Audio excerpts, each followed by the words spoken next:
pois tudo vem de ti e tudo está em ti. Por ti vou caminhar, tu és a direção do sol a me guiar. Tudo pode passar, teu amor jamais me deixará. Sempre há de existir novo amanhã preparado pra mim, preparado pra mim.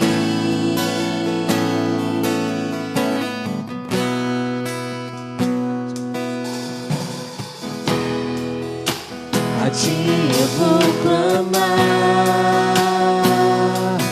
pois tudo vem de ti e tudo está em ti. Por ti vou caminhar, tu és a direção do sol a me guiar. Tudo pode passar, teu amor jamais me deixará. Sempre há de existir novo amanhã preparado pra mim, preparado pra mim, preparado pra mim.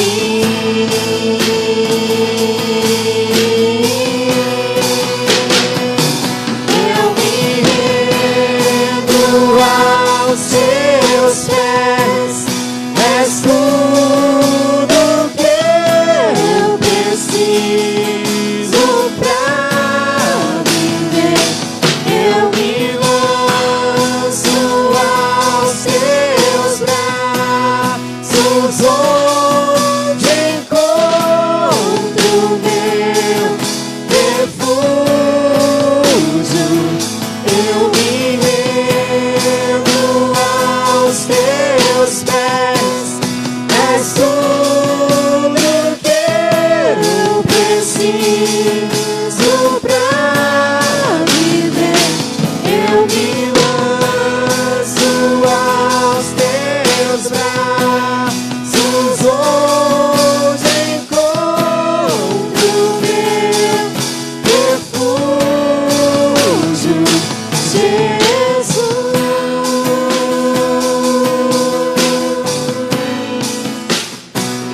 Eis-me aqui,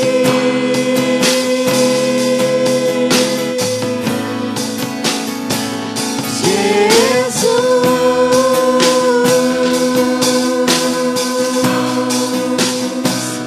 Eis-me aqui.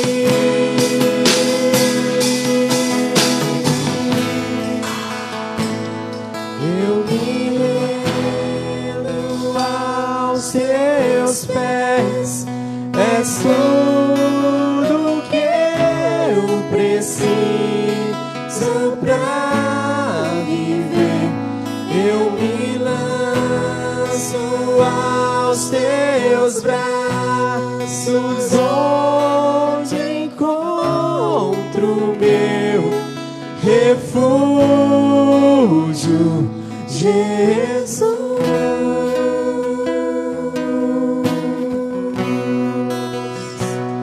Eis-me aqui,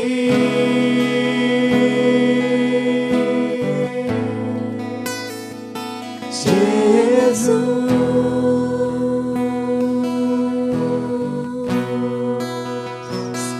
Eis-me aqui.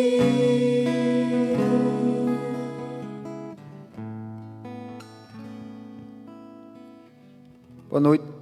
A graça e a paz do nosso Senhor e Salvador Jesus Cristo seja com todos os santos do Senhor reunidos hoje em suas casas, seus lares.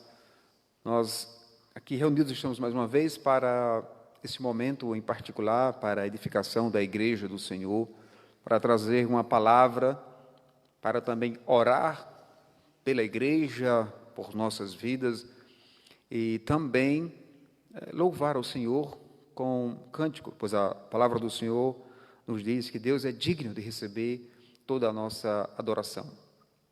E queremos fazer isso por meio da sua palavra, como ela mesma assim nos ensina.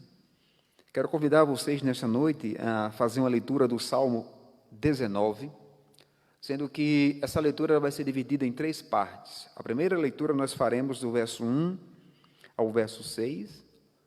Depois, a segunda leitura nós faremos do verso 7 ao verso 13. E, por último, a leitura do versículo 14, dividida em 3 partes. Então, você que está em casa, que está nos acompanhando via a live do Facebook, você, amigo da página, seja bem-vindo à nossa página. Compartilhe para que outras pessoas possam também aprender, ouvir a palavra de Deus. Seja bem-vindo a esse canal, ele é tão somente para abençoar a sua vida. Que Deus possa, então, proporcionar isso para nós nessa noite, por meio da sua palavra. Então, nós iremos iniciar a leitura do Salmo 19, primeiro do verso 1 até ao verso 6. Salmo 19, do verso 1 ao verso número 6. Nos diz, então, assim, a inerrante palavra do Senhor, o nosso bom Deus. Ao mestre de canto, Salmo de Davi. Os céus proclamam a glória de Deus, e o firmamento anuncia as obras das suas mãos. Um dia discursa a outro dia, e uma noite revela o conhecimento a outra noite. Não há linguagem, nem há palavras, e deles não se ouve nenhum som. No entanto, por toda a terra se faz ouvir a sua voz, e as suas palavras até os confins do mundo. Aí pôs uma tenda para o sol, o qual, como noivo que sai dos seus aposentos, se regozija como herói a percorrer o seu caminho. Principia numa extremidade dos céus, e até a outra vai o seu percurso, e nada foge ao seu calor. Bendito seja Deus por sua palavra, que nos revela o Deus da criação, o Deus que criou por excelência a sua criação, que não apenas criou, mas que também governa soberanamente todas as coisas. E no governo de Deus está a providência dele. Providência essa que eu e você somos alvo. Mesmo nós cremos tão somente que a providência de Deus ela é direcionada para os justos, para os que fazem parte da família de Deus, e também, no entanto, até para de forma com a graça comum, Deus também alcança até os ímpios. Todos estão debaixo do governo de Deus. E não há um ato sequer nosso neste mundo que não seja guiado pelo Senhor ou que não esteja debaixo da atenção de Deus. Nós, então, iremos orar a Deus, a esse Deus que criou todas as coisas, a esse Deus que se revela para nós. Senhor, nosso Deus e amado, Senhor das nossas almas, nós cremos tão somente, ó Deus, que a Tua palavra nos ensina que o Senhor criou todas as coisas. Tudo lhe pertence, ó Deus. O mundo, ó Deus, todas as coisas que estão firmadas nele, pertencem ao Senhor. Ó Deus, nós não temos nenhuma dúvida disso.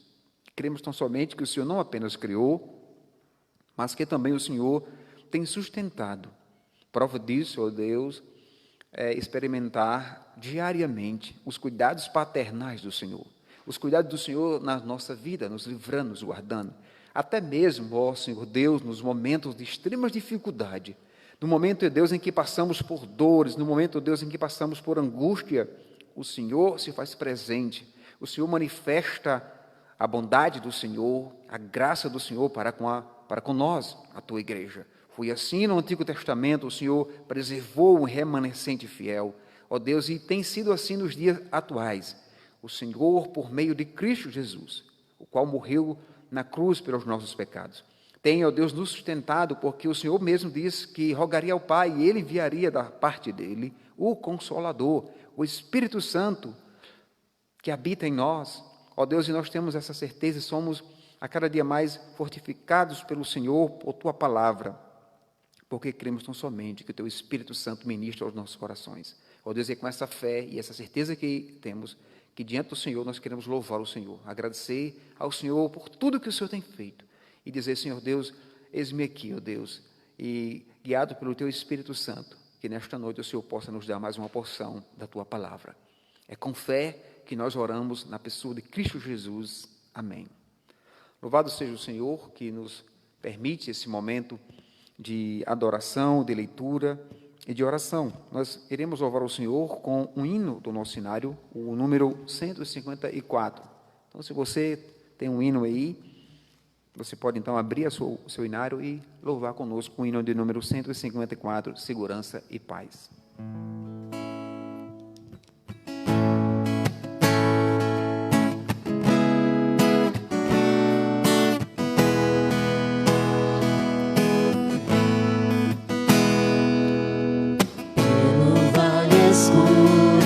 Seguirei Jesus, nas pontes seguro, vendo a Tua luz. O meu passo incerto Tu dirigirás. Ao sentir de perto, nunca perco a paz. Os espinhos tantos que nos vêm sangrar são remédios santos para nos curar. Onde existe a graça que nos vem dos céus, tudo que se passa mostra o amor de Deus. Não há dor que seja sem divino fim. Faze, ó Deus, que a igreja compreenda assim, e apesar das trevas possa ver, Senhor, que Tu mesmo as levas com imenso amor. Breve a noite desce, noite de Emaús, e meu ser carece de Te ver, Jesus. Companheiro, amigo, que ao meu lado vens, sim, estás comigo, sempre me sustens. Amém. Graças a Deus, bendito seja o nosso eterno Deus que nos conduz nesse momento de louvor. Bom é poder, nesses momentos, mesmo de isolamento social, podermos ter a palavra de Deus perto de nós. Ó Deus, mesmo estando distante um dos outros, irmãos, como é o momento que estamos vivendo agora, mas podemos então compartilhar da palavra de Deus desse momento. E nós somos gratos a Deus por esse veículo que o Senhor nos proporciona para então poder chegar até a sua casa, e poder levar uma palavra de conforto e levar então esse momento de exercício espiritual. Continuando a nossa leitura no Salmo 19, agora nós faremos a leitura do Salmo 7 ao Salmo 13. Peço que você, então, continue acompanhando a leitura que faremos, a nossa segunda leitura. A primeira foi do verso 1 ao verso 6. No entanto, agora a nossa segunda leitura, ela está contida do verso 7 ao verso 13 do Salmo de número 19. Continuando, a palavra do Senhor nos diz assim: a lei do Senhor é perfeita e restaura a alma. O testemunho do Senhor é fiel e dá sabedoria aos simples. Os preceitos do Senhor são retos e alegram o coração. O mandamento do Senhor é puro e ilumina os olhos. O temor do Senhor é límpido e permanece para sempre. Os juízos do Senhor são verdadeiros e todos igualmente justos. São mais desejáveis do que o ouro, mais do que muito ouro depurado, e são mais doces do que o mel e o destilado dos favos. Além disso, por ele se admoesta o teu servo, em os guardar a grande recompensa. Quem há que possa discernir as próprias faltas? Absolve-me das que me são ocultas. Também da soberba guarda o teu servo, que ela não me domine. Então serei irrepreensível e ficarei livre de grande transgressão. O salmista, no Salmo 19, então, ele diz no versículo 7 que a lei do Senhor ela é perfeita, a lei do Senhor ela é perfeita, ela restaura a alma, e é a lei, pelo testemunho do Senhor, que é a lei que é fiel com toda a sabedoria, nos mostrando os seus preceitos, ou seja, o seu decreto, aquilo que o Senhor requer de nós, ela revela não Ele como Criador, no início do Salmo, versículo 1, mas também revela também a lei que é dada a nós, e nessa lei Ele se revela como um Deus santo, um Deus majestoso, glorioso. E essa lei que apresenta Ele como santo é a mesma lei que nos mostra que somos pecadores. E por sermos pecadores, não temos como nos achegar a Deus. É preciso, então, chegarmos a Deus por meio de Cristo, que é o nosso mediador. E foi exatamente isso que Cristo fez na cruz do Calvário. E depois de convertidos, ainda precisamos de Cristo como nosso mediador, porque Ele é eternamente o nosso mediador. E o Salmo de número 11 nos fala, então, da recompensa de guardar, mas ele também, no versículo 12, nos adverte das nossas faltas.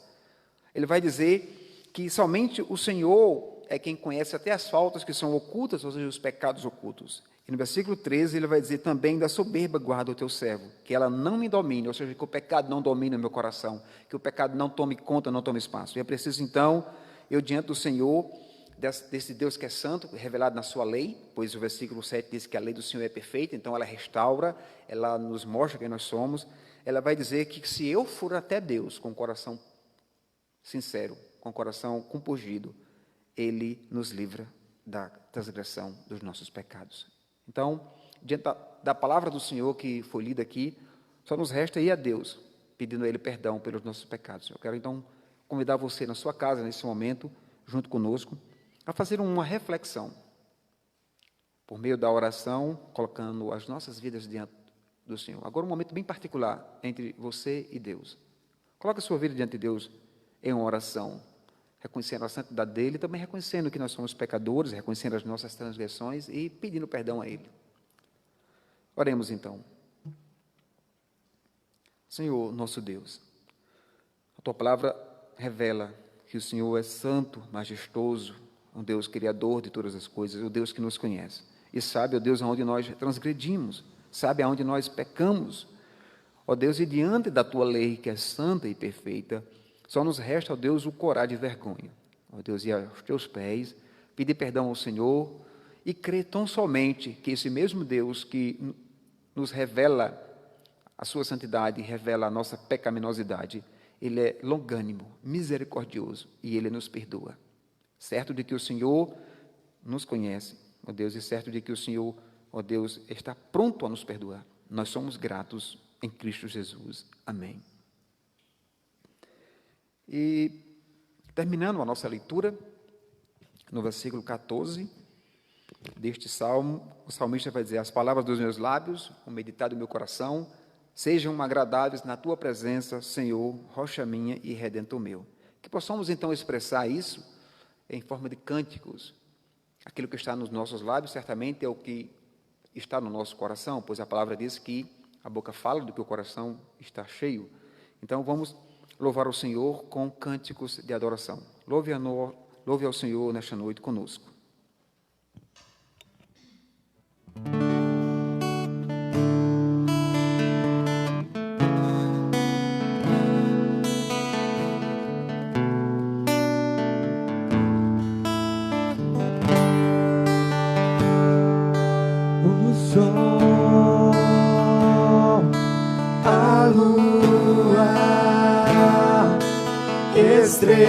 Estrelas e o mar, nada se compara ante a Tua formosura.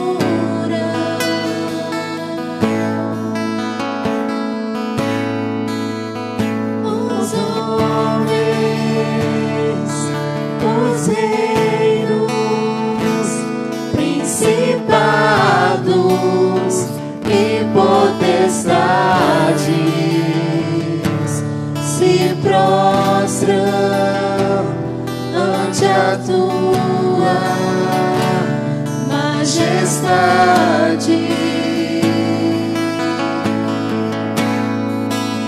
porque dele, por ele, para ele são todas as coisas. Porque dele, por ele, para ele são todas as coisas. Só me resta te adorar,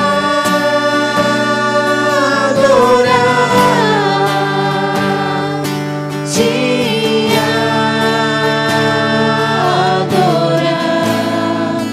Eu só quero te adorar,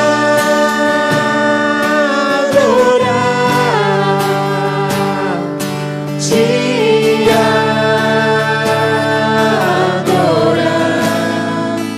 Eu nasci pra te adorar,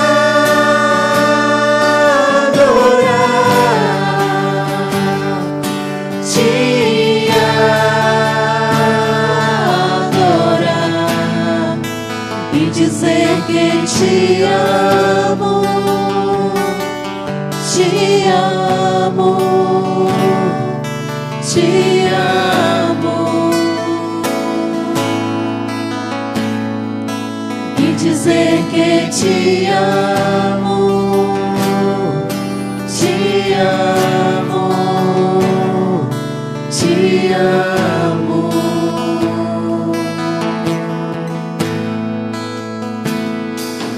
O sol, a lua, estrelas e o mar, nada se compara ante a tua formosura.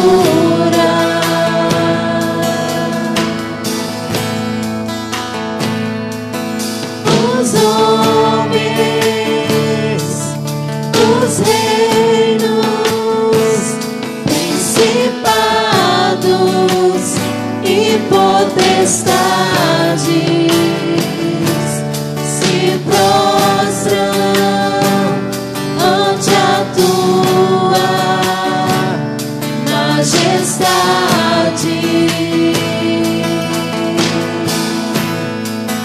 Porque dele, por ele, para ele são todas as coisas. Porque dele, por ele, para ele são todas as coisas.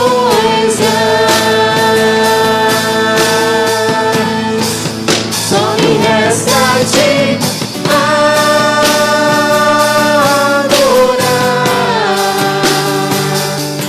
te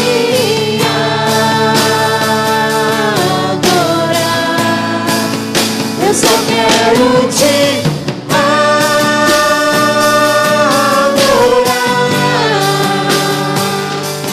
te adorar. Eu nasci pra te adorar,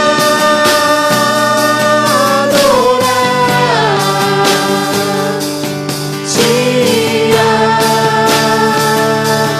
adorar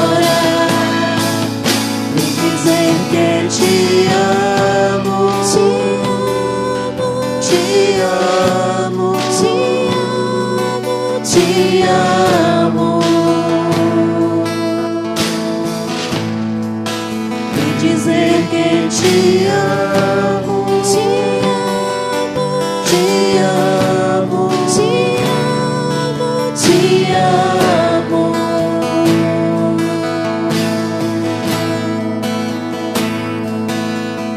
Assim como a costa Anseia por águas, como terra seca, precisa da chuva. Meu coração tem sede de ti, Rei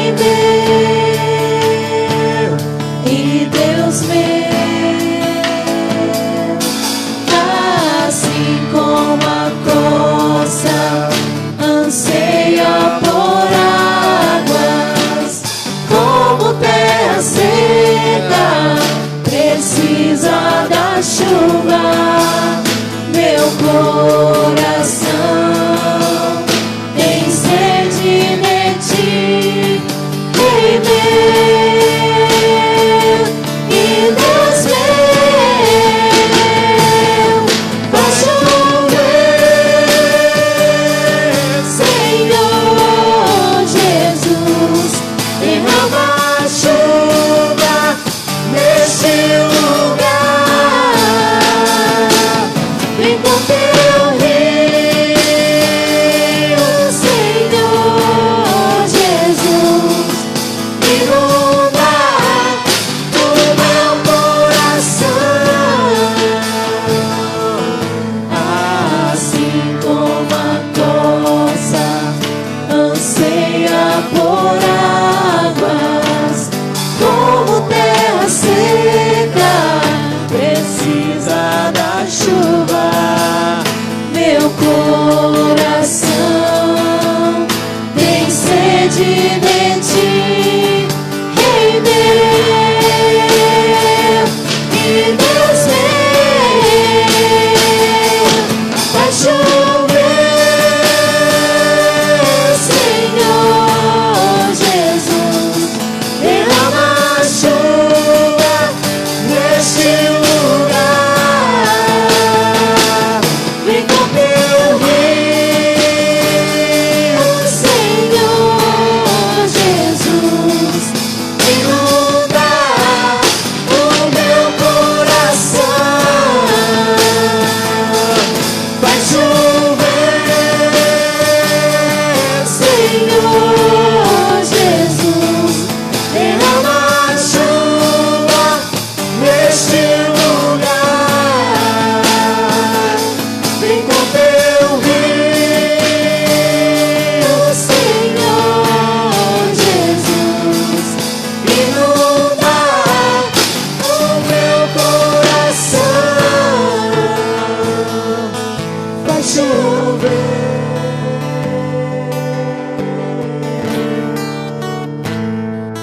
faz chover,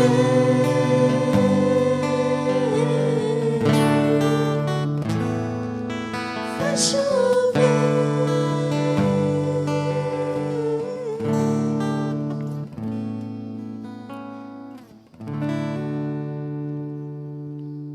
Amém. Graças a Deus que o Senhor nos conduz nessa noite por esse momento de exercício espiritual para edificar as nossas vidas, e nós louvamos a Deus por esse momento. Louvamos a Deus por você que também está nos assistindo aí via live, Facebook da nossa igreja. Dizer que você é bem-vindo e nós estamos aqui orando e compartilhando a palavra para que a palavra chegue até você nesta noite. Terça-feira nós fizemos aqui uma reflexão no livro de Ageu, capítulo 1, do verso 1 ao verso 11. E aí, no entanto, eu vou terminar esse capítulo hoje, do verso 12 ao verso 15. Então, você pode abrir a sua Bíblia em casa, no livro do profeta Ageu. Ageu, ele é o primeiro dos 3 profetas pós-exílio, ou seja, os 3 profetas que profetizaram quando Jerusalém voltou do cativeiro babilônico. Então, você tem Ageu, Zacarias e Malaquias, que foram os 3 profetas que Deus usou para profetizar, para falar ao povo de Deus quando retorna do cativeiro babilônico. Então, a nossa reflexão está dentro do capítulo 1 de Ageu, verso 12 e 15, dando continuidade ao que nós fizemos aqui terça-feira. Então, diz assim, a palavra do Senhor. Então, Zorobabel, filho de Salatiel, e Josué, filho de Josadaque, o sumo sacerdote, e todo o resto do povo entenderam a voz do Senhor. Atenderam a voz do Senhor, seu Deus, e as palavras do profeta Ageu, as quais o Senhor, seu Deus, o tinha mandado dizer, e o povo temeu diante do Senhor. Então, Ageu, o enviado do Senhor, falou ao povo, segundo a mensagem do Senhor, dizendo: Eu sou convosco, diz o Senhor. O Senhor despertou o espírito de Zorobabel, filho de Salatiel, governador de Judá, e o espírito de Josué, filho de Josadaque, o sumo sacerdote, e o espírito do resto de todo o povo, e eles vieram e se puseram ao trabalho na casa do Senhor dos Exércitos, seu Deus, ao 24º dia do 6º mês. A palavra do Senhor, e nós vimos terça-feira que o Senhor Deus, quando Ele traz Jerusalém, melhor dizendo, Israel para Jerusalém, o retorno do exílio babilônico, o Senhor Deus ele tinha dado ordens bem determinadas, bem claras ao povo de Israel. Uma delas era reconstruir o templo. Necessário se fazia reconstruir os muros de Jerusalém, mas o objetivo principal era retornar a Jerusalém e dar continuidade à adoração do Deus do pacto, do Deus da aliança. No entanto, o povo, eles retornam para Jerusalém, eles até começam, e há um conflito, então, com o povo que estiver ali nas redondezas. Então, a construção ela foi parada por um período longo, o templo ficou em ruínas, abandonado, e Deus, então, usa o profeta para mostrar o pecado do povo, para mostrar, então, que o povo não estava cumprindo o decreto dele, que era, de fato, reconstruir o templo. Isso trouxe, naquele contexto, danos para o povo. O Senhor Deus pesou a mão. Eles plantavam e colhiam pouco. Eles mal podiam se aquecer. O dinheiro não rendia dentro do seu povo.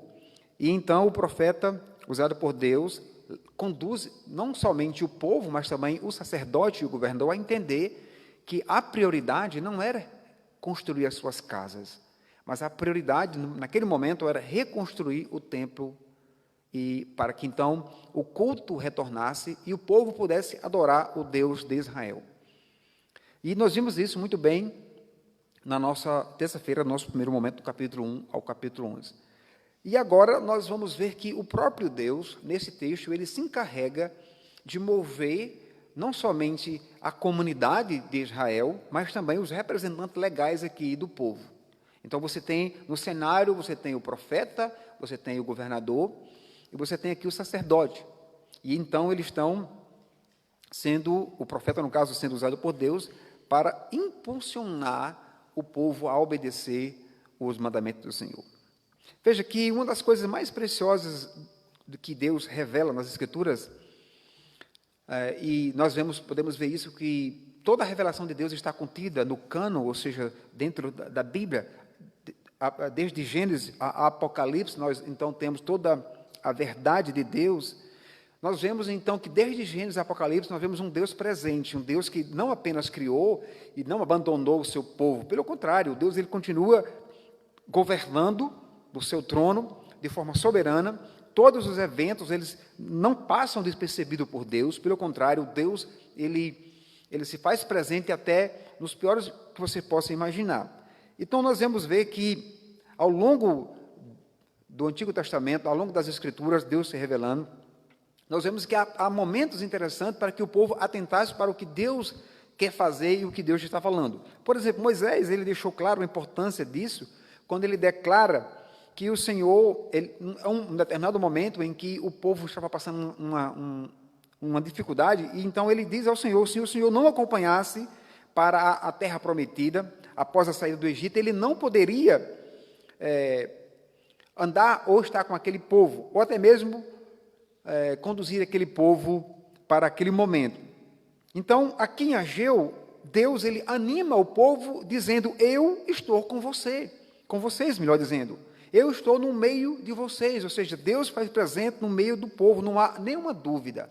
Por mais que naquele momento pudesse pairar uma dúvida no ar de que Deus estava abandonado, ou seja, no coração de muitos judeus, mas veja só que agora com a profecia que eles estavam acostumados a ouvir dos profetas, como eles ouviram no cativeiro de Jeremias, de Isaías e tantos outros, eles começam a ouvir a voz de Deus. Assim diz o Senhor. Então o profeta se levanta e essa profecia vai ecoar, anunciando aqui de forma bem clara, para que então o povo atentasse para o que Deus estava falando. Essas profecias, elas ecoavam desde o Antigo Testamento, anunciando o nascimento do Messias, que Jesus viria, anunciando de forma bem especial que ele viria para restaurar Israel de uma forma completa. Então, quando nós vemos isso na Bíblia, nós vemos que essa revelação do Messias está ao Deus Emanuel, que é um Deus conosco. Ou seja, o próprio Isaías, ele disse isso no capítulo 7, versículo 14, que em Mateus, capítulo 1, nós vemos a realização disso. Ou seja, Jesus afirma que essa profecia, ela se cumpriu quando, naqueles dias, ele mesmo era o Cristo encarnado, o Deus encarnado no meio do seu povo, e então, ali ele inicia-se o milênio inicia com Cristo, ele está no meio do seu povo, conduzindo o seu povo, então, a presença de Deus é eterna no meio do seu povo.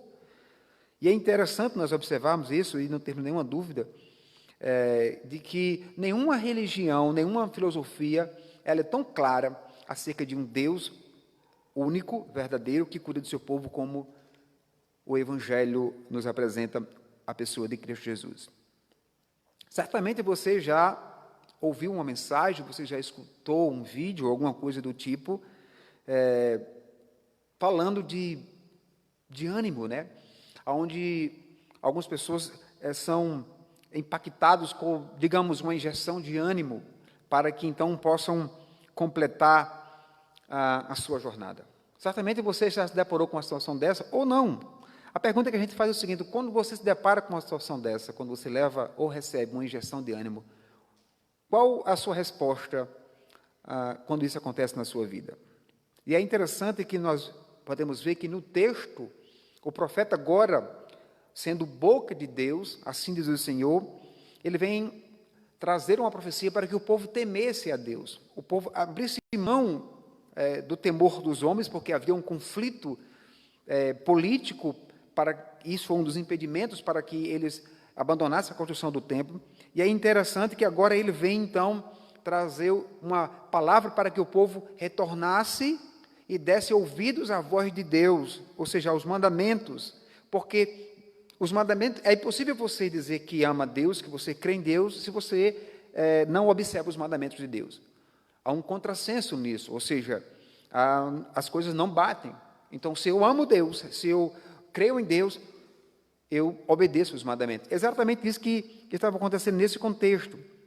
E uma das experiências mais marcantes que um cristão pode ter na sua vida, que caracteriza ele como cristão, como servo de Deus, é entender que a palavra de Deus, ela é a única regra de fé e prática para a sua vida. Nela ela não contém a palavra de Deus, ela é a palavra de Deus. Deus, então, revela a sua vontade para a sua vida. E então, nessa palavra, nessa revelação, ele se revela como um Deus poderoso, um Deus gracioso, um Deus que mostra o seu cuidado para com o seu povo. E quando nós lemos Ageu, capítulo 1, do verso 12 ao verso 15, e especialmente a partir do versículo 12, nós temos essa ideia.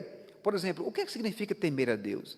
Certamente essa pergunta já chegou a você, e de repente ela já chegou até você com resposta, como dizendo que você tem que ter medo de Deus, que você tem que vir para a igreja, que você tem que orar ou ler a Bíblia, porque senão Deus vai punir você. Então você olha para Deus como um carrasco, então você não tem o temor a Deus, você começa a ter medo de Deus.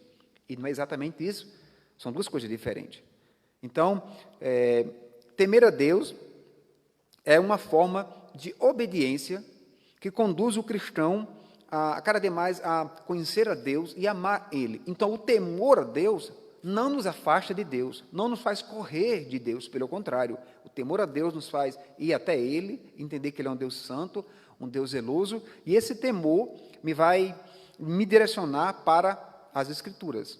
Então, nas Escrituras eu me deparo com esse Deus santo, com esse Deus grandioso, com esse Deus que me chama a obedecer a sua palavra, com esse Deus que também, quando vê os cristãos errando ou transgredindo, melhor dizendo, a sua palavra, ele pune. Como ele pune? Com a sua disciplina. Não porque Deus odeia, mas sim porque Deus ama os seus filhos. Temer e ter medo são duas coisas parecidas, mas elas não são iguais. O medo, ela nos afasta do causador desse sentimento. enquanto o temor nos mantém por perto. Mas devemos estar perto de Deus, mas não temendo, não com esse medo, mas pelo menos esse temor a Deus produz em nós respeito a Deus. Ele vai produzir em nós, esse temor vai produzir respeito, vai produzir um profundo desejo de termos contato com Ele, termos contato com o sagrado na sua obediência, e também saber que a diferença ela é importante de medo e temer, porque é exatamente isso que isso vai nos distinguir dos servos, ou seja, de quem de fato é cristão.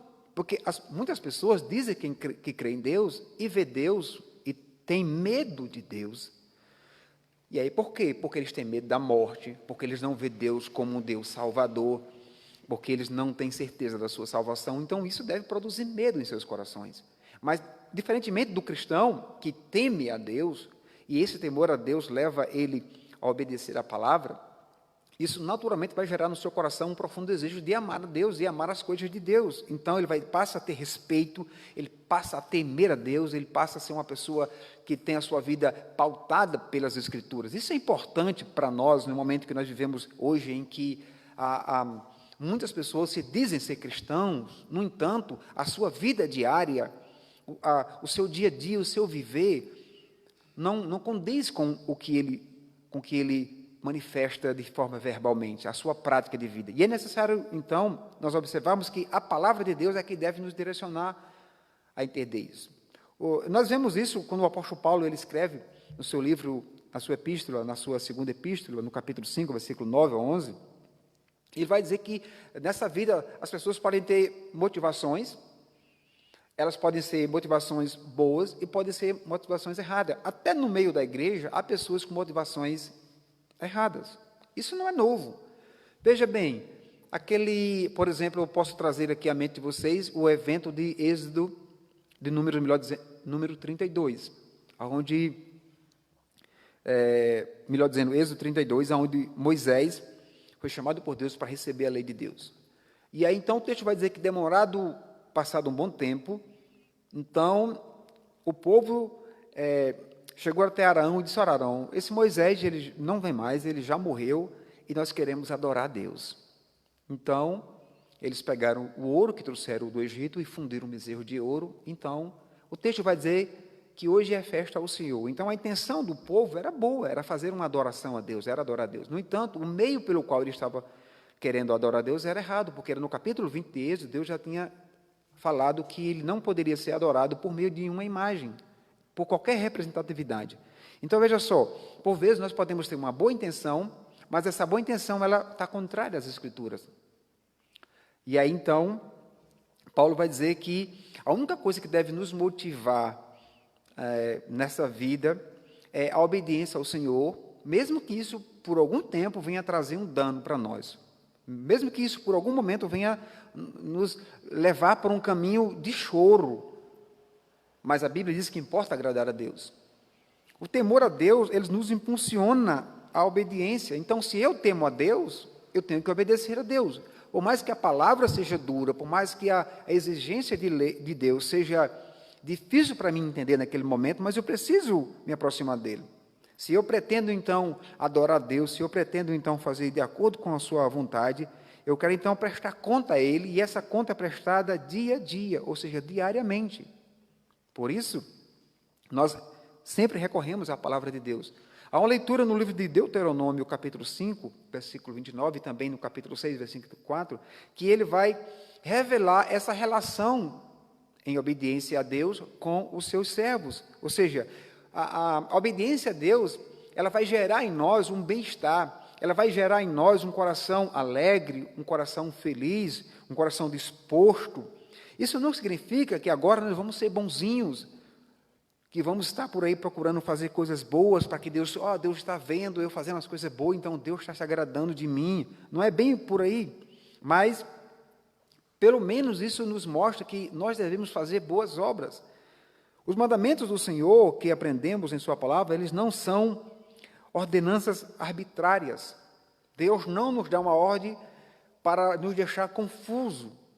uma ordem ou um decreto que eu não possa cumprir, ou seja, sem sentido, mas ele dá um direcionamento para a nossa própria proteção. Então, seguir as ordenanças de Deus, seguir a obediência de Deus, isso vai nos tornar pessoas mais maduras, pessoas que, não só a minha pessoa, mas também que vai se estender para a minha família. E é exatamente isso que estava acontecendo naquele contexto de Ageu. O povo agora deveria se voltar para Deus, deveria se voltar para o que Deus queria, então colocasse em prática a ordenança do Senhor. Entretanto, isso não nos, irmãos, isenta de experimentarmos coisas desagradáveis nas nossas vidas. Por exemplo, é o caso do povo que estava nesse contexto. Eles plantavam e não colhiam. Eles, o seu rendimento, ou seja, o seu salário não era suficiente para as demandas das suas famílias.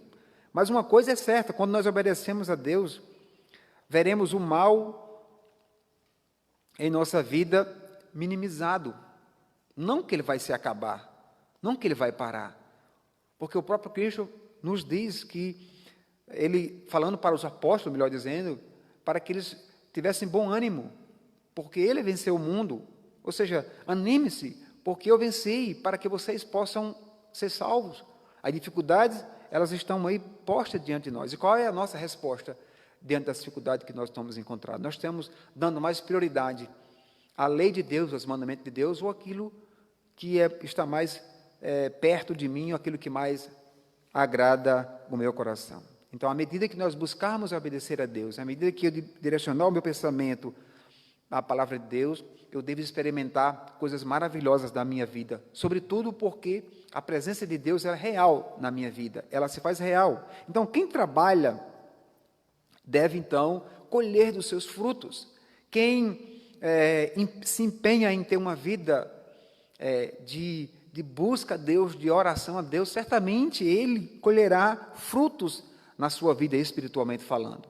Então, a palavra é para abandonarmos, então, aquilo que está nos tirando do direcionamento das coisas de Deus, buscar, como a própria palavra vai nos dizer, buscar primeiro o reino de Deus, a sua justiça e as demais coisas vos serão acrescentadas. Então, é momento da gente parar. O nosso coração, e com o coração eu quero dizer, a nossa vida, a nossa mente, ela tem sido muito agitada. Há uma demanda grande de serviços.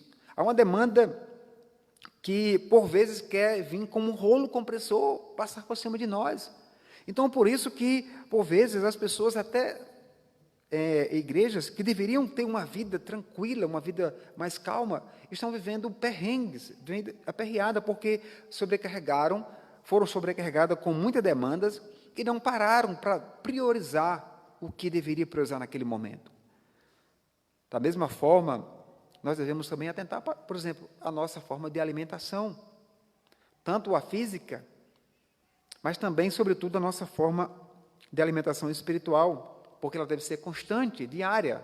Todo dia você faz, no mínimo, 3 refeições, para manter o seu organismo, para que ele possa, então, produzir aquilo que se faz necessário para você ter uma vida saudável. No entanto, isso também se diz respeito à nossa vida espiritual. Como manter a nossa vida espiritual em momentos tão difíceis? Porque percebemos, então, que quando nós não prestamos bem atenção nesses requisitos do Senhor, as pessoas ficam secas espiritualmente. Ageu, o versículo 13, ele vai nos dizer que, no versículo 13, então Ageu, o enviado do Senhor, falou ao povo segundo a mensagem do Senhor, dizendo, eu sou convosco, diz o Senhor. Veja que o próprio Deus, ele vai dizer que estava no meio do povo. E o que é que significa isso? Da mesma forma que a gente entendeu o que é temer a Deus, diferente de medo, nós precisamos entender o que significa Deus conosco, o Deus Emanuel. Para você, esse é um conceito abstrato ou é algo prático? Devemos, então, entender isso. Ou seja, a ideia de um Deus constante, presente na nossa vida, isso para você, isso está no mundo das ideias ou isso é uma coisa que você possa, então, evidenciar na sua vida? Tem pessoas que acham que isso é só uma ideia. Então, isso está no conceito do abstrato. Mas nós entendemos que isso na prática se faz de forma espiritual, ele presente nas nossas vidas. Quais são, então, as experiências de práticas vividas na sua vida? Quais são os desdobramentos da sua vida espiritual? Ou seja, o que você tem, através da obediência da palavra, através de observar a lei de Deus, como isso tem sido mais claro e evidente na sua vida? As outras pessoas têm observado isso tem afetado as pessoas que cercam você de uma forma geral? Então, nós devemos entender que Deus é conosco porque é uma promessa. E essa promessa ela foi feita quando nos foi dado o Espírito Santo por meio do ato da conversão, instantaneamente. Então, por isso, nós não estamos abandonados nesse mundo. Por mais que hoje estejamos com a porta da igreja fechada e um número mínimo de irmãos reduzidos, né, e a maioria nos assistindo via internet, isso não quer dizer que Deus nos abandonou, que Ele não está presente. Há um texto que diz que aonde estiverem 2 ou 3 reunidos, Deus faz presente, como no caso aqui, tem alguns irmãos que estão nos auxiliando no trabalho, Deus está presente no nosso meio, certo? No entanto, quando Deus convoca a sua igreja para se reunir solenemente, isso a saber, no dia do Senhor, no culto solene, essa presença, ela está com toda a intensidade. É uma forma da gente entender, porque eu particularmente tenho observado algumas leituras e entendendo isso, que Deus ele está presente na minha vida, porque a minha vida ele é um culto ao Senhor, a minha família eu posso prestar um culto ao Senhor, aqui reunido eu posso prestar um culto ao Senhor, Deus estando presente em todas elas, mas nenhuma dessas da mesma forma e na mesma intensidade como no culto solene, porque no culto solene há um chamado do Senhor para que a igreja se reúna. E como nós temos observado ultimamente, e olhando para o cativeiro babilônico, quando Deus tirou o culto do povo, quando levou o povo para uma nação estrangeira, uma nação que tinha suas próprias leis, que não temia Deus, o povo sofreu por não ter culto, o povo chorava por não ter culto. E nos dias de hoje nós estamos vivendo uma espécie de exílio, não propriamente o exílio babilônico, mas nós estamos sem poder fazer o ajuntamento solene.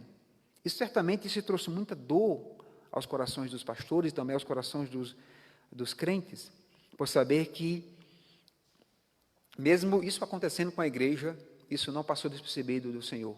Há a mão de Deus por trás disso tudo.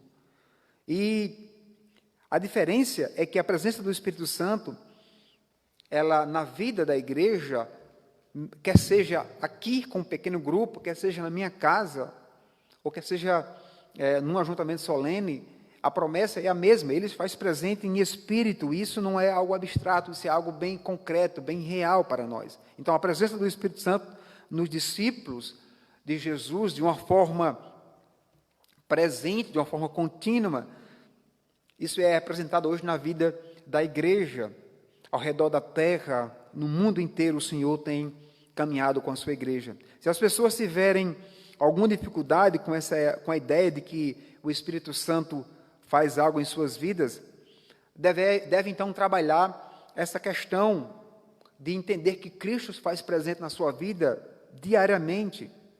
Deve entender então que Ele é um Deus triuno, ou seja, Pai, Filho e Espírito Santo. Ele está presente na vida da sua igreja. Então, à medida que você vai experimentar essa presença de Deus na sua vida, você vai ser impulsionado a servir ao Senhor. É impossível alguém ter esse contato com o Senhor, sentir a presença de Deus, ser chamado pela palavra e não ser impulsionado ao serviço do Senhor. Veja que o texto do capítulo 1, versículo 14, diz que o Senhor despertou o espírito de Zorobabel, filho de Salatiel, governador de Judá, e o espírito de de Josué, filho de Josadaque, o sumo sacerdote, e o espírito do resto de todo o povo, e eles vieram e se puseram ao trabalho da casa do Senhor dos Exércitos, seu Deus, ao 24º dia do mês, versículo 15. Então veja, que o texto está dizendo que tanto Zorobabel quanto Josué, não apenas ele, mas todo o povo, eles se moveram para a reconstrução do templo. Por quê? Porque tiveram o espírito agora quebrantado pelo próprio Senhor. É exatamente essa ideia que o texto nos revela. Então, quando nós somos cheios da presença de Deus, o zelo pela obra de Deus, o zelo pelas coisas de Deus, ele toma conta da nossa vida. Ele invade a nossa vida. Então, porque nós somos chamados para servir ao Senhor com todas as nossas forças, não com reservas. Servir ao Senhor, adorar Ele. Nós vemos isso nas cartas de Paulo. Paulo é bem enfático isso no capítulo 15 de 1 Coríntios e também na segunda carta, no capítulo 8, versículos 16 a 17. Então, de onde vem essa força, de onde vem essa determinação para esse trabalho? Paulo ele é enfático, ele vai dizer que essa força vem do Senhor. Ou seja, todos nós, todos os nossos esforços, todo o nosso trabalho, isso está ligado diretamente ao nosso relacionamento com o nosso Deus. Mas é importante, então, reconhecer quem é o nosso Deus e quem nós somos, e nos derramar diante dEle, e sermos invadidos com essa graça amorosa dEle, porque Ele é um Deus presente, constante em nossas vidas. Então, agora eu tenho um coração pronto e sincero para servir a Ele, como diz João Calvino. Veja que é importante também nós reconhecermos a origem dessa força. Essa força ela não é produzida em nós mesmos ou por nós mesmos. Essa força ela é produzida pelo Senhor. Então, quando nós achamos que somos autossuficientes, ou seja, que nós temos, então, uma demanda de força, né, de coragem para obedecer, nós perdemos, então, aquilo que eu entendo que seja uma riqueza pelas Escrituras, que é de entender que Deus está trabalhando na minha vida, que Ele está produzindo isso na minha vida, então que eu me disponho a fazer isso, porque Deus, primeiramente, está fazendo na minha vida. Então, se eu penso e que ajo com minhas próprias forças, eu estou perdendo a beleza de entender a dependência de Deus, e eu começo, talvez, inconscientemente, a desprezar o Deus que opera em mim, ou esse Deus visível, que age de forma espiritualmente na minha vida. Paulo, então, sabia bem disso, quando ele escreve em Filipenses capítulo 2, versículos 12 e 13. Quando ele diz, então, que ele chega a declarar que em sua fraqueza Deus mostrava o seu poder. E é interessante olharmos para essa forma como Paulo aborda esse texto. Então, se eu estou fazendo, se as coisas estão acontecendo, essa força ela não vem de mim. É porque eu observo Deus, eu observo a sua palavra, e então o Espírito Santo vem e aplica isso na minha vida. E aí, então, eu fortalecido para o serviço do Senhor, porque Deus é presente na minha vida, porque eu entendo isso, porque eu percebo isso, porque Deus, Ele de forma diariamente tem colocado e tem me impulsionado, então, nessas áreas. Então, há uma demanda de trabalho na igreja do Senhor. Há muita coisa para ser feita, e a pergunta é, em que você tem se encaixado? Qual a disposição do seu coração? O tempo que você tem gastado, por exemplo, na sua devocional, isso tem sido produtivo, tem sido eficaz para lhe fortalecer nos momentos de dificuldade? Qual é o seu envolvimento na igreja, em liderança, professor, evangelista? Enfim, há uma demanda grande. Você não precisa necessariamente hoje construir, porque no texto de Ageu, construir o templo era o templo físico, porque na morte de Cristo tudo aquilo convergiu, ele mesmo olhou para o templo e disse, olha, isso que vocês passaram mais de 40 anos para construir, em 3 dias eu derrubo e em 3 dias eu reconstruo. Isso foi um choque, mas ele estava falando da pessoa dele, estava falando, eu vou morrer na cruz, em 3 dias eu vou ressuscitar. Então, estava apontando para ele, e hoje o templo somos nós. Então, em que você tem se identificado na igreja, no templo do Senhor, como o templo do Senhor? Qual o tempo que você tem gastado? Qual a produção diária? Qual o envolvimento seu na igreja como liderança, professor, evangelista, pregador, enfim? Qual o ministério, qual o envolvimento que você tem tido na igreja? Você é dizimista? Uma maior generosidade como ofertante, você tem tido um coração aberto para ofertar para o reino do Senhor? Quais seriam as possibilidades de, então, eu ser despertado pelo Senhor para a obra dele? E aqui, chegando à minha conclusão, eu quero dizer que o templo de Deus hoje, ele é representado na terra pela igreja de Cristo, ou seja, pelos eleitos do Senhor, que está em constante reforma e ampliação. Ou seja, Deus nos converteu, nos regenerou, nos justificou, mas nós estamos no processo de santificação. Então, servir na obra de expansão do reino é a forma que temos, meus irmãos, de trabalhar nessa reconstrução. Então, de que forma os meus dons, os meus talentos, que eu recebi de Deus, podem ser úteis na vida de outras pessoas, nesse processo de transformação, de reforma? Quais os recursos materiais que você tem encontrado, você tem recebido, tanto de Deus como também da igreja, para ser usado para abençoar as outras pessoas? Ou seja, você está pronto, disposto a abençoar outras pessoas com a sua vida? Que tal você, então, começar a repensar tudo isso que foi falado aqui na sua vida, como igreja do Senhor, como templo do Senhor? Essa é a nossa palavra nesta noite, e nós rogamos a Deus que o Senhor os abençoe com graça e com sabedoria para entender.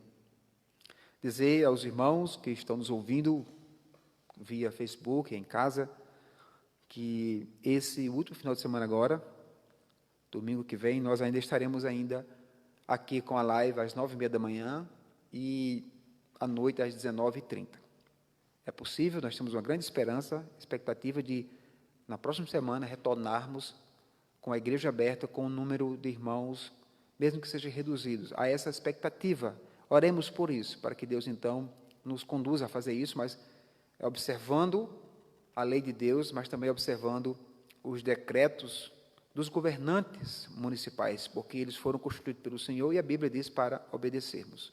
E se queremos, então, agradar a Deus, devemos fazer isso em todas as áreas da nossa vida.